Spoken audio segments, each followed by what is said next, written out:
I want to thank especially the folks who have come today to speak on this issue, our supporters, our members of the coalition, and I'd like to just recognize some of the folks who are with us here today. So first, I want to recognize Senator Josh Miller, who is the primary sponsor of the legislation in the Senate to regulate and tax marijuana. So Senator Miller, thank you so much for being here. Representative Scott Slater, who is the House sponsor of that legislation as well. So our two big champions that have really been fighting the fight for a number of years. Thank you so much for all the work that you've done.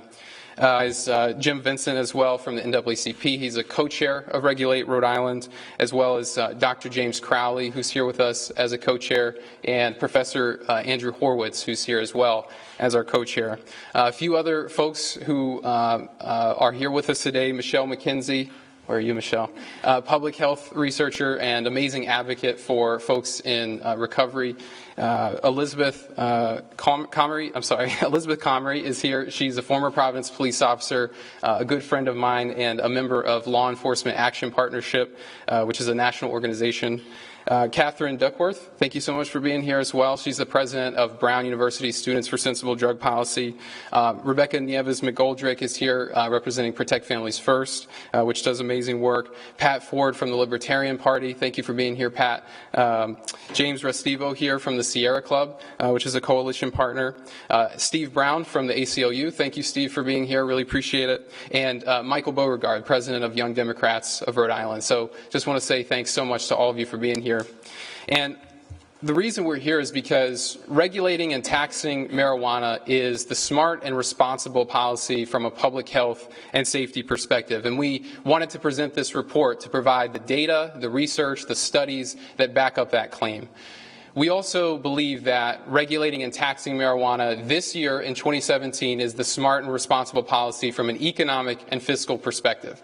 The reality is that Massachusetts will be opening stores in 2018. Although the legislature has delayed that process by 6 months, it fundamentally doesn't change the dynamic. There will be stores most likely opening right along the border in places like Fall River, New Bedford, Attleboro, etc. And if Rhode Island does not act, then residents from Rhode Island will simply cross over and contribute millions of dollars to Massachusetts' tax base and create hundreds of jobs for their economy as well. If we do nothing this year in Rhode Island, we accomplish nothing.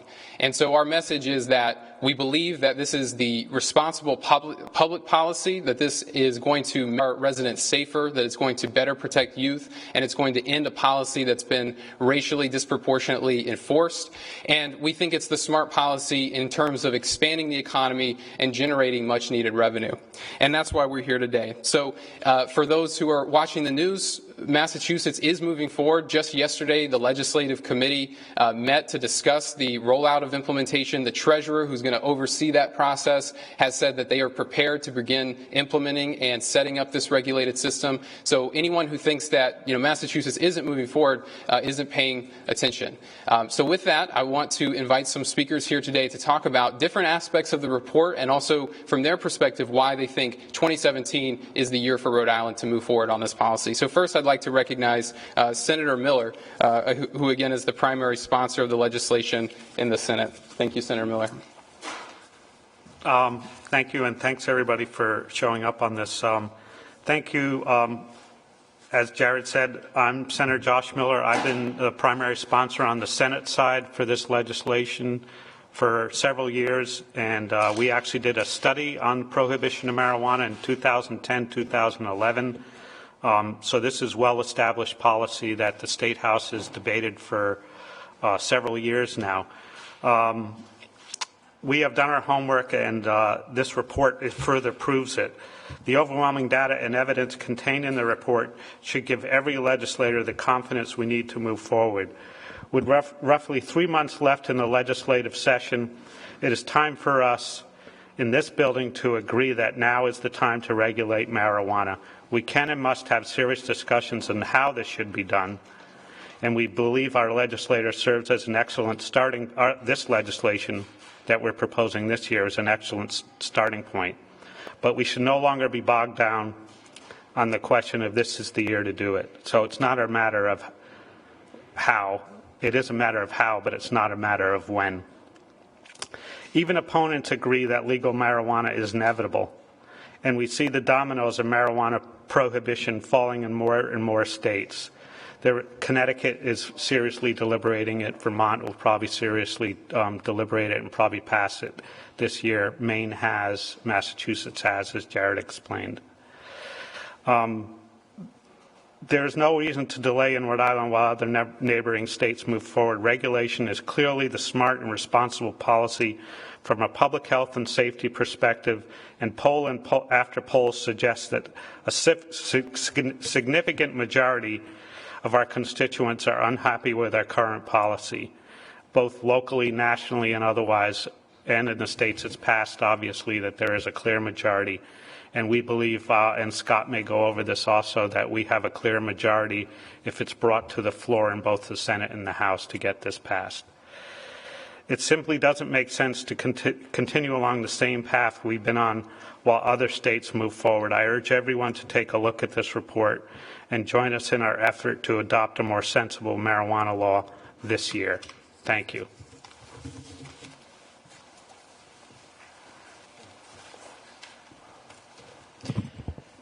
Thank you. Good afternoon. Thank you, Senator Miller.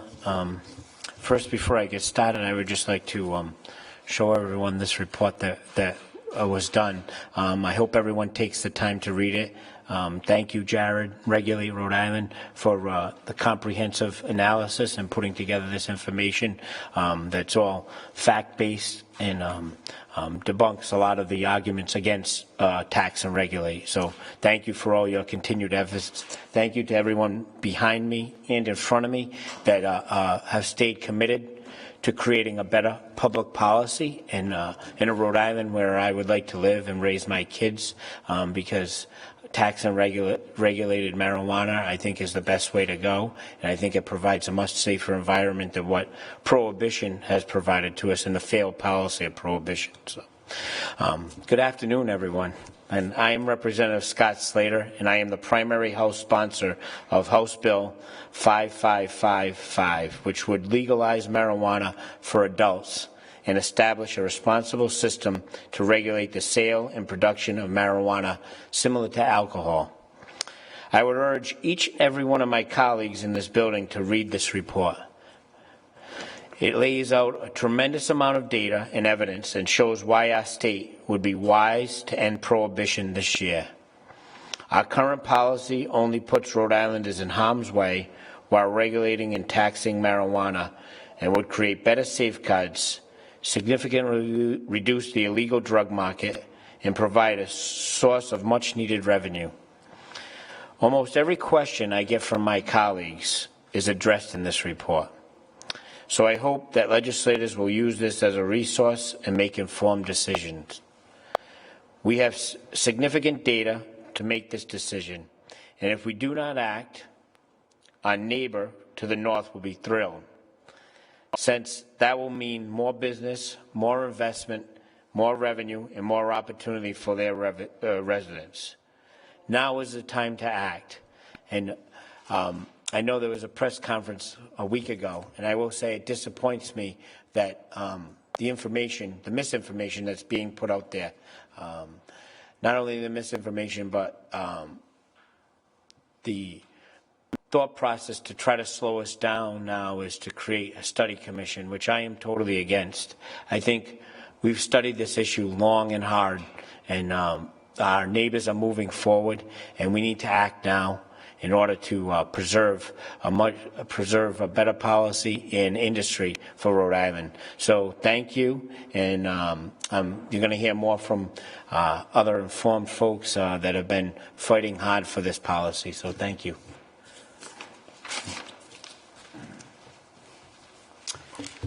Good afternoon. My name is Andrew Horowitz. I'm a full-time professor of law at Roger Williams University School of Law, and I'm also a practicing criminal defense lawyer. Very proud to be here as one of the 3 co-chairs of Regulate Rhode Island. I'd like to speak on a couple of issues. I'd like to speak from the perspective of somebody who is particularly concerned about our youth. but I'd also like to speak from the perspective of somebody who's been working in the criminal justice system now for 30 years, and I see the harm and the damage that our current policies and practices have wrought. Many people believe that because Rhode Island has decriminalized possession of small amounts of marijuana that somehow we have resolved the pressing social justice issues that are related to our war on drugs and the way that they impact particularly communities of color. This couldn't be farther from the truth. I continue to see it every day. That despite decriminalization, there is significant cause for concern about disproportionate enforcement and punishments that continue to result from our failed marijuana laws. Far too many are still being arrested, entangled with the court system due to marijuana laws that are still in place. This policy does absolutely nothing to keep Rhode Islanders safe.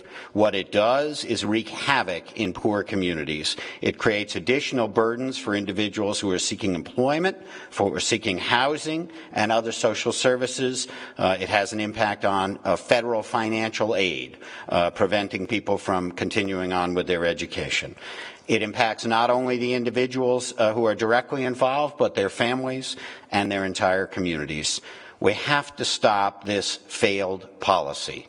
We have to do something smarter in terms of dealing with use of marijuana among adults and also among our youth. That brings me to the other issue that I want to speak about, which is the impact that marijuana has on our youth. I'm a parent. I raised 2 children here in Rhode Island, proud to have done so. I feel like that gives me a particular window into what's happening in our schools and what's happening with our youth in terms of marijuana use. Prohibition has been an absolute dismal failure in terms of trying to reduce or address marijuana use among our youth. If you talk to any high school student in the state of Rhode Island, they will tell you that marijuana is widely available, much more readily available to them than are regulated substances such as alcohol or tobacco. Prohibition has failed. Our kids tell us that marijuana is easily accessible in the high school, and of course it's accessible only through an illegal market because we don't have a legal market. So what's happening when our kids are obtaining marijuana is that they're doing so illegally through drug dealers. Dealers who generally are dealing with substances in addition to marijuana. A recent study from Columbia University found that over 40% of high school students nationally know a fellow student at their school who sells marijuana. Less than 1% of them know somebody who sells alcohol. Regulation works. It enables smart educational policies. Right now, our educational policies with respect to marijuana are dishonest and therefore ignored by our youth. The opponents of this legislation tend to talk in terms as though this legislation will somehow enable or increase youth use of marijuana. The evidence is contrary to that, the data, but also common sense is contrary to that. Right now we have marijuana use in our high schools amongst our youth that is completely out of control, one of the highest rates in the United States. So obviously what we're doing now isn't working. It's long past time to try a different approach. Honest education, honest conversations with our kids, and a regulatory system that has worked to a large degree with respect to tobacco use and alcohol use amongst our kids. I would implore everyone concerned about the health and safety of our youth to seriously ask whether our current system is working to protect them. It's clear to me that it is not, and that we need a new approach. I urge passage of this legislation. Thank you.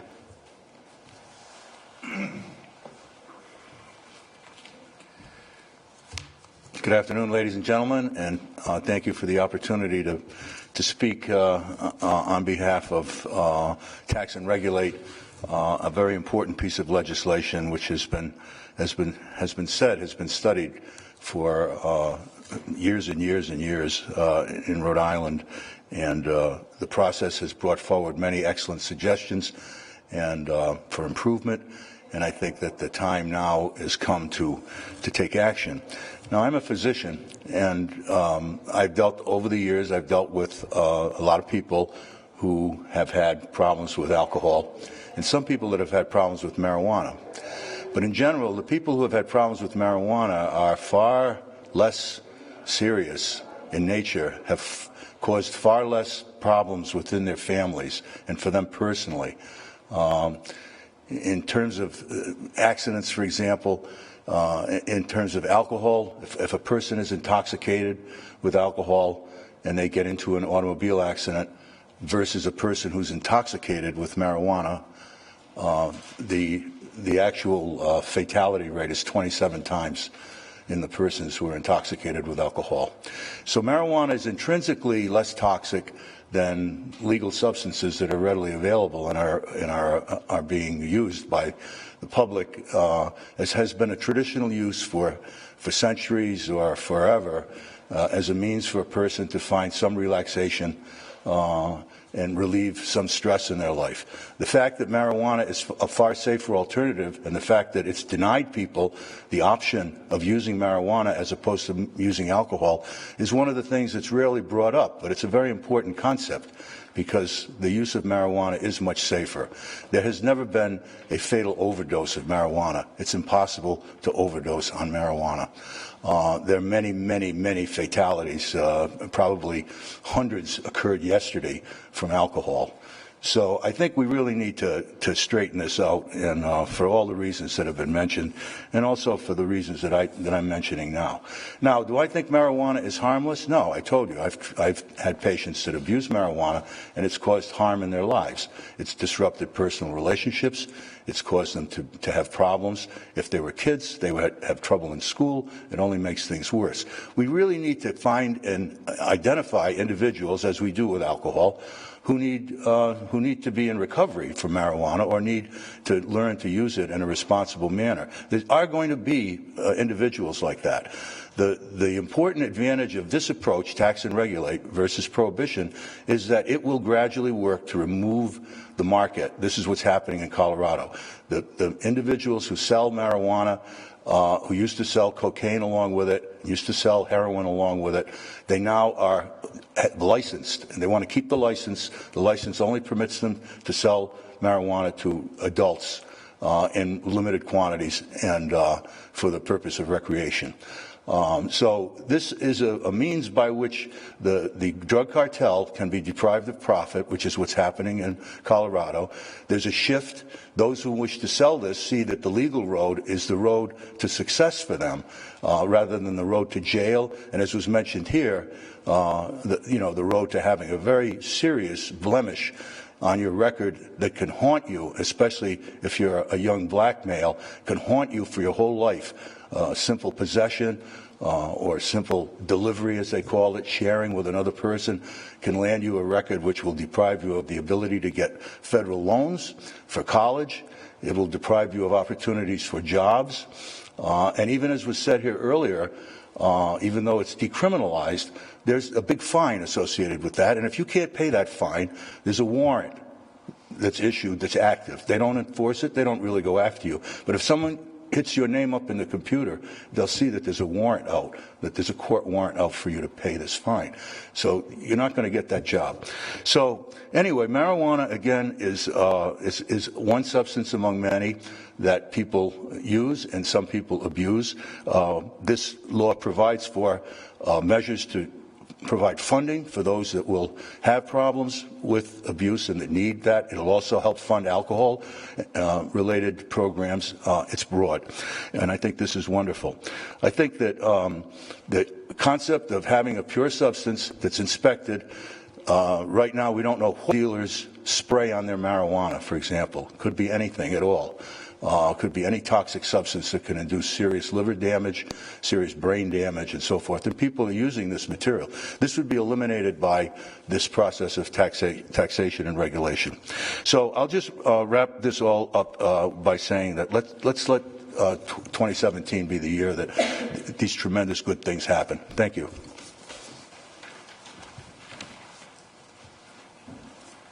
Oh, aren't you nice?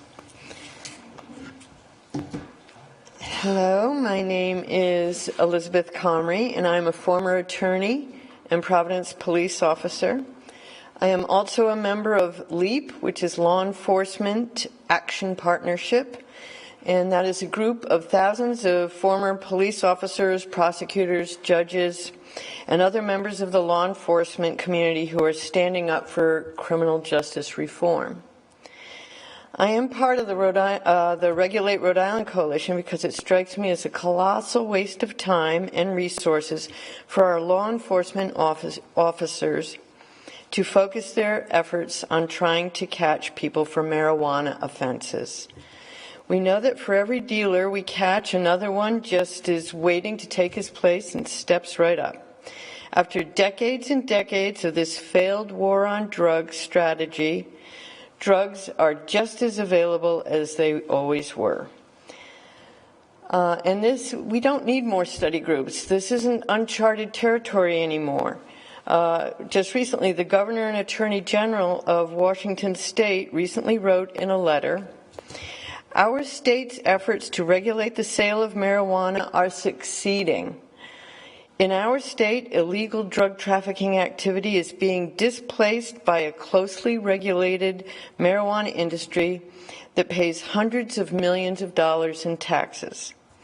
This frees up significant law enforcement resources to protect our communities in other, more pressing ways. This seems like a much smarter and more responsible approach. Police officers are supposed to protect our communities.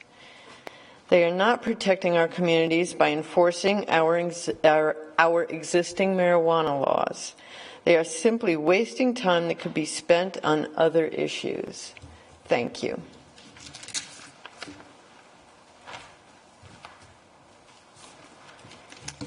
Good afternoon, everyone. My name is Michelle Mackenzie, and I'm a public health researcher and an advocate for people in addiction recovery.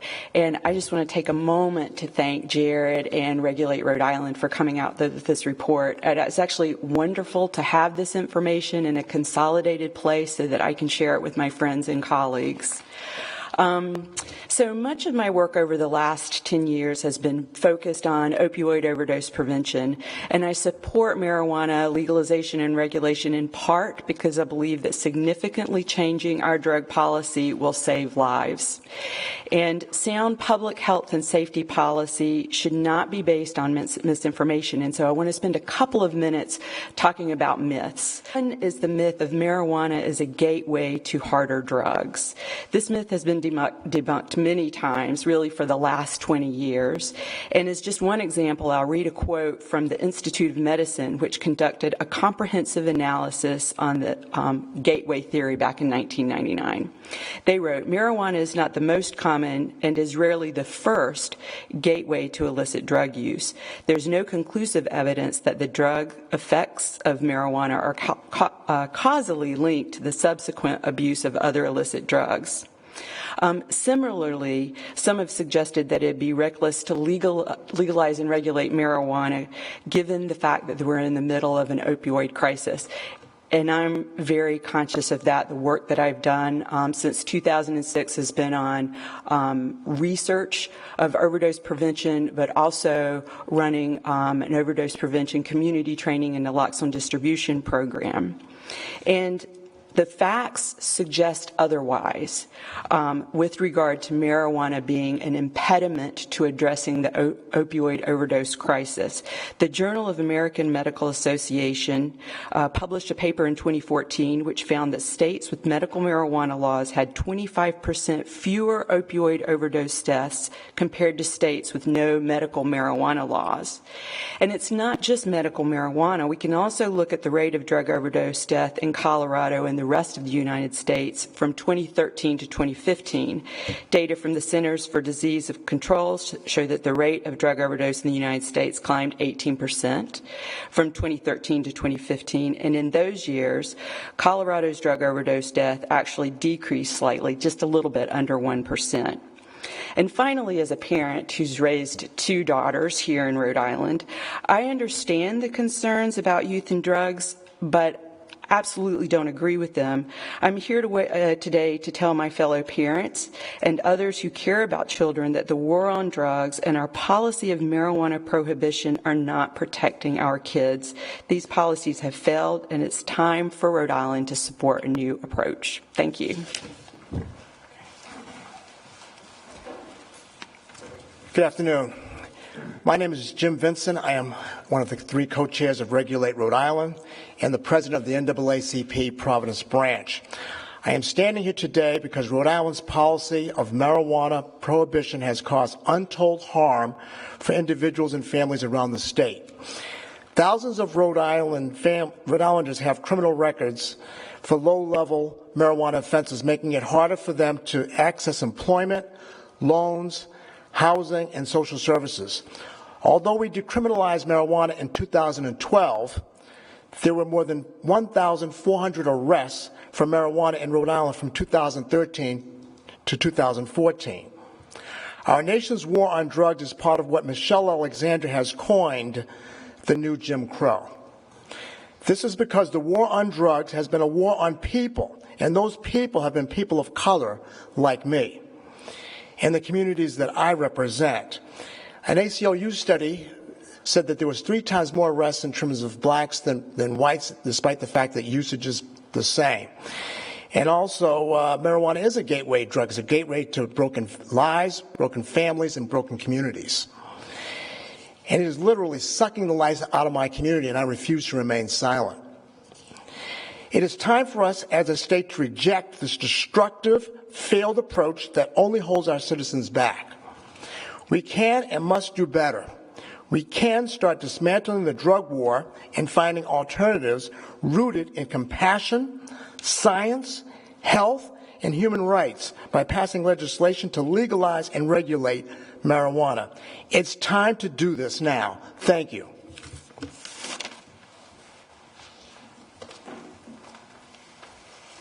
Hi, everyone. My name is Katherine Duckworth, and I'm president of Brown University's chapter of Students for Sensible Drug Policy.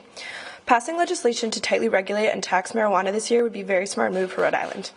I say this not because all young people use marijuana, we don't, but because I worry about Rhode Island passing up a unique opportunity to expand its economy and to create new economic opportunities for young people and entrepreneurs in this state. Colorado provides an excellent example of how to attract young people and translate young entrepreneurialism into economic growth. According to the U.S. News and World Report, Colorado currently has the #1 economy in this country and is attracting young people to participate in its booming economy in droves. The simple reality is that Massachusetts voters approved a ballot initiative last November to set up a legal marijuana market. Legislators are now moving forward with that process in Massachusetts, and stores will likely open next year. Some of them may be right along our own state's border in places like Fall River and Attleboro. This is just a short drive for many Rhode Islanders. If Rhode Island does not act by passing legislation this year, we risk making the brain drain problem even worse. Businesses will be opening in Massachusetts, and young, ambitious entrepreneurs from Rhode Island and graduating from Rhode Island colleges, like myself, will go where the opportunities are. Economic considerations alone, of course, do not provide a sufficient reason to adopt a particular policy. But other states are showing us that there are many positive reasons to adopt reform. Given what we know, it would be short-sighted to pass up an opportunity to give our state a foothold in the emerging regional market, where we know that it's also best policy from both the public health and safety perspectives as well. I urge the General Assembly to act this year. Thank you. Excellent. So that concludes our formal remarks. I just want to say that was an amazing job by all of our speakers. So thank you once again for being here. It's just such an honor to work with all of you. So I really mean that. So we're happy to take any questions if anyone has them. So we'll open that up. Yeah. Senator Miller, you said that you have clear majority support of the House and Senate for both of you. And I know you made a similar statement since last year as your support increased. Can you give me any better idea of percentages of? Yeah, I mean, not only for this legislation, for any bill that we believe strongly in, when we're getting co-sponsors to a bill, we go around not only to people we know support us historically, but we go around to people that we feel may have listened over the course of the last year and may have changed their mind. We have a few of those that actually signed on to the bill. Senator Pearson Senator Goodwin are examples of that, of people who hadn't previously sponsored it that sponsor it this year. But also, we have this group of people that feel it's not necessarily what their focus is, but they feel that if it came to a floor vote that they would support it, therefore they won't sign it. And that group of people has expanded every year, and this year it's expanded to the point where I feel, at least in the Senate, it's a clear majority of people. I have to agree with a lot of what Senator Miller said. What I would say is I've gotten around 30 signatures on the bill in the House, and I think there's a lot of folks within the House, a lot of members of my members that would support it if it came to a vote. And I think this is one of the best bills that we've put forward in many years, and it provides a lot of opportunity. So I think if brought up for a vote, I would feel pretty strongly that we'd have support there for it. So. Do you have any confidence that the leadership of the chambers is open to that? Yeah, the Speaker has never said anything different. He said he's open to this legislation. We haven't had the hearing yet, and so once we have the hearing, I urge everyone to come out and to support. I still urge everyone to contact their individual legislators that support this policy. It's important for people to hear from their constituency that prohibition is a failed policy, and this is what their constituents want. I think the work that Regulate Rhode Island has done lobbying the General Assembly has been a huge help. Reports such as this to debunk the arguments against it that's source driven definitely is a big help to my colleagues. So I think all the work that goes in the legislative process helps get us to that point where hopefully we will have a vote this year. I think it's very important, and Massachusetts moving forward, and I heard rumors that Connecticut is moving forward in their General Assembly. I think it's important that we get ahead of them, and I still think we have the opportunity to do that in Rhode Island. So.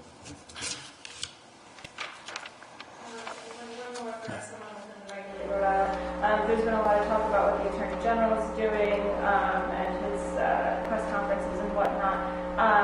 It seems as though the legislation that was crafted this year had some compromises in it from previous versions. Was the Attorney General, did he get any input into this, into what was crafted? I can tell you that I talk to his legislative liaison on a regular basis about a wide range of legislation. As the chair of the Senate Health and Human Services, there's plenty of bills that we interact on, and of course I talk to them about this legislation, and I warn them that the data that they're using is inaccurate, and that they're putting forward to cities and towns that cities and towns don't have the kind of language we put in from hearing from cities and towns for cities and towns that is in this legislation that allows them the flexibility they asked for. So I feel that he's, in his presentations to cities and towns, has veered off from being totally accurate on what the legislation intends to do and how they address cities and towns specifically. I don't know if anybody else wants to. No, I think your question was about input as far as into the legislation. I think we've always been open to input. That's the one great thing about the hearing process and the way we've handled this. Over the years, we've had hearings, and we've taken into account concerns of the community. One of the major pieces in this piece of legislation that we put forward would allow a significant amount of local control, because we feel confident that the polling that's been done and the data and residents, wherever this has been put to a vote, it's passed. So I think in Rhode Island is no different. If you give local communities, and not a few folks that are in charge of those communities, the ability to decide, the residents will decide that prohibition is a failure and that tax and regulation is the way they want to go. So that's why we have no issues with allowing local control, especially when it comes to the residents in those towns, because once people have a chance to vote on this, overwhelmingly for the majority they vote in favor. So we have no issues with that. But we don't have, we don't have a referendum in Rhode Island. So there's no, and we've already studied this issue, and we've already done the polling.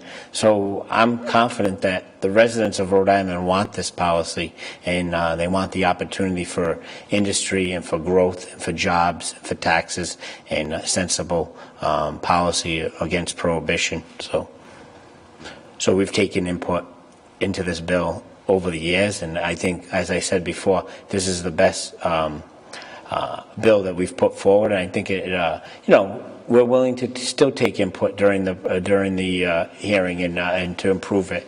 And during the hearing, I'm sure we'll hear some stuff, maybe some language that could be added to make it better. And as myself, Regulate, Senator Miller, we've always been open to input and to taking folks. Taking good suggestions that we have, but now's the time to do this, and we just need to pass this year. So